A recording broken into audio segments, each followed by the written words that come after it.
Hello guys, नमस्कार। Welcome back my channel पर। आपका बहुत बहुत स्वागत है।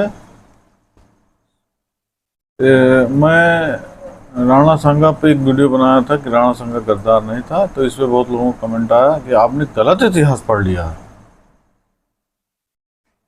तो मतलब ये आरोप लगा रहे हैं कि आपने इतिहास ही गलत पढ़ लिया है।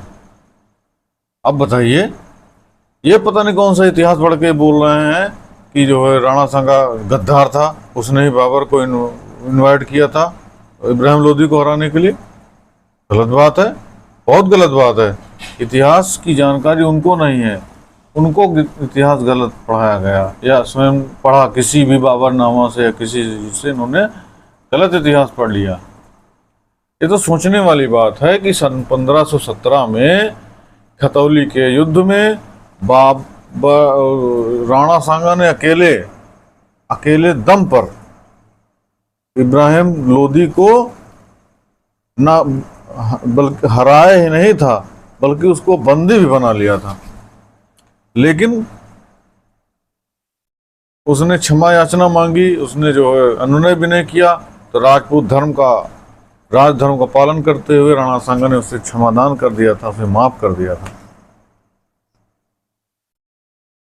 ये तर्क का विषय है कि जिस राणा सांगा ने इब्राहिम लोदी को खतौली के मैदान में हरा दिया था युद्ध में और बंदी बना लिया था, वो कैसे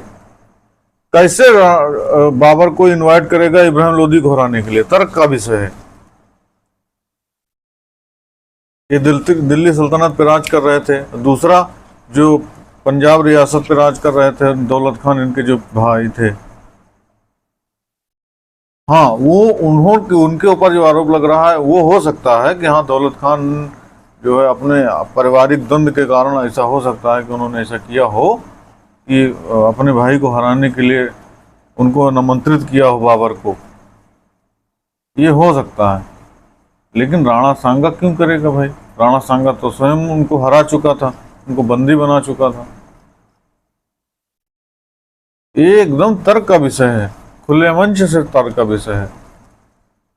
अब कुछ लोग बाबरनामा पढ़े हैं, कुछ लोग कौन सा इतिहास पढ़े हैं, कोई कौन सा इतिहास पढ़े हैं। सबका अपना अपना मत था। उन्होंने अपने तरीके से उसको फिल्टर करके, अपने तरीके से उसको सजा के, जो पीएचडी किए हैं लोग इतिहास में, वो अपने ढंग से जो है उसको तर्क के आधार पे उन्होंने ऐसा, अपने मत के आधार पे, तर्क के आधार पे तमाम इधर उधर से निचोड़ के जो भी उनको निष्कर्ष मिला उसके अनुसार उन्होंने इतिहास को लिख दिया। अब उसी इतिहास को पढ़ के कुछ लोग जो है पगला गए हैं। उसी पगलाने का कारण में रामलाल जी सुमन जी हैं, जो सपा सांसद हैं।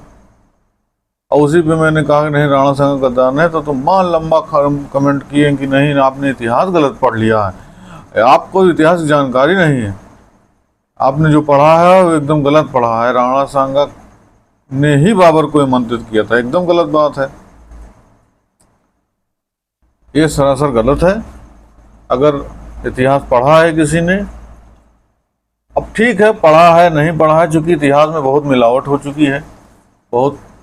अब कुछ लोग तो कहते हैं कि नहीं, चंद्रगुप्त मौर्य ने अपने 99 भाइयों का सर कलम कर दिया था, उनको मार दिया था।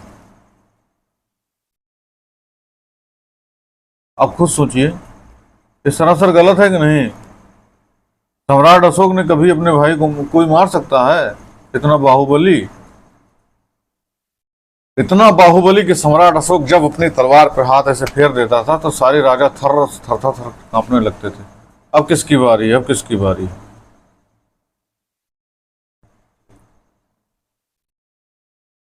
सम्राट अशोक, उनके समय में खैर मुगल का जन्म नहीं हुआ था। जो मुगल डायनेस्टी की बात लोग बात करते हैं, मुगल एम्परर की बात करते हैं। चंद्रगुप्त मौर्य के बारे में भी बहुत किंवदंतियां छिपक जोड़े गए हैं कि इनकी जो हत्या कर दी, हत्या कुछ नहीं की। चंद्रगुप्त मौर्य ने कभी किसी से हारे ही नहीं, जितने भी युद्ध लड़े चंद्रगुप्त मौर्य तहलका मचा देते थे, उनके सामने कोई टिक ही नहीं पाया। 17 साल की उम्र में कोई राजघराने से नहीं थे। चंद्रगुप्त मौर्य अपने बाहुबल से 17 साल की उम्र में राजगद्दी पे बैठे थे, सिंहासन बैठ गए थे, वो भी चाणक्य की मदद से। आचार्य चाणक्य की देन थी। आचार्य चाणक्य ने उनको कूटनीति से, राजनीति से उनको शारीरिक दक्षता, मानसिक दक्षता इतनी दे दी थी कि वो 17 साल की आयु में ही घनानंद को हरा के और नंदवंश को पराजित करके रसगद्दी पे बैठ गए थे। उसमें भी तमाम छेपक जोड़े गए हैं कि नहीं, चंद्रगुप्त मौर्य को छल से मार दिया गया था। छल से केवल मारा गया तो बृहद्रथ को मारा गया, वो भी पुष्यमित्र शुंग के द्वारा छल से मारा गया बस। नहीं तो मौर्य वंश को आज तक कोई पैदा नहीं हुआ हराने वाला, किसी ने नहीं हरा नहीं पाया। जो भी युद्ध में लड़ा मारा गया। हमने कहीं पढ़ा था कि चंद्रगुप्त मौर्य की मृत्यु जब वो सन्यास करने चले गए तो भूख के कारण हो गई। गजब बात है, जो एक राज सिंहासन पे राज करता रहा हो और सन्यास ले ले, उसके बाद भूख से उसकी मृत्यु हो जाए। गजब बात है। ये भी तर्क का विषय है, सोचने का विषय है। और दूसरा, अशोक सम्राट के बारे में लोग तर्क देते हैं नहीं कि इनको जहर दे के मार दिया गया, तो इनको जो है कैसे मार दिया गया। ये भी तमाम एकदम मिथक है, कहीं न कहीं से जो है इसको मिलावट कर दी गई है, जोड़ दिया गया। और एक जो असत्य बात बोली जाती है कि नहीं, अशोक सम्राट ने अपने भाई को, अपने 99 भाइयों का वध कर दिया था राज सिंहासन पर राज करने के लिए। एकदम सरासर गलत है, एकदम असत्य बातें हैं। बहुत ऐसी बातें हैं, इतिहास में बहुत मिलावट कर दी गई हैं। ये बात सत्य है, एकदम सत्य है, इसमें कोई दो राय नहीं है। और इतिहास ही नहीं, हारे सभी चीज़ों में मिलावट कर दी गई है। केवल अगर हम वेद की बात करें तो वेद में केवल मिलावट नहीं हुई, क्योंकि वेद शब्द में लिखे ही नहीं है, इस वजह से मिलावट नहीं कर पाए। वेद स्वर में लिखे हुए हैं। वेद भी अगर शब्दों में लिखे होते तो वेद में भी तमाम मिलावटें कर दी गई होती। ये बात एकदम सत्य है। हाँ, और भी तमाम ग्रंथों में तमाम मिलावटें की गई हैं जो शब्द में लिखे हैं। वेद में इसलिए नहीं कर पाए क्योंकि वो वेद शब्द में लिखे ही नहीं है, वो स्वर में लिखे हैं, तो इस वजह से। और हर चीज़ में मिलावट हो गई है, तो इस वजह से हम इसके बारे में बताना चाह रहे हैं कि हमने जो इतिहास पढ़ा है, हमने भी तमाम कई जगह इस लेख को पढ़ा, तमाम चीज़ें जो हमने खंगाली इसके बयान आने के बाद। क्योंकि मेरा बेटा कह रहा था कि नहीं पापा, हमारी किताब में ऐसा नहीं, ऐसा लिखा है। लालजी सुमन एकदम गलत कह रहे हैं। ये ऐसा है कि जो 1517 में वास्तव में जब राणा सांगा ने इब्राहिम लोदी को 2 बार हरा चुका खतौलिक मैदान में, तो कैसे वो कर सकता है, एकदम तर्क का विषय है।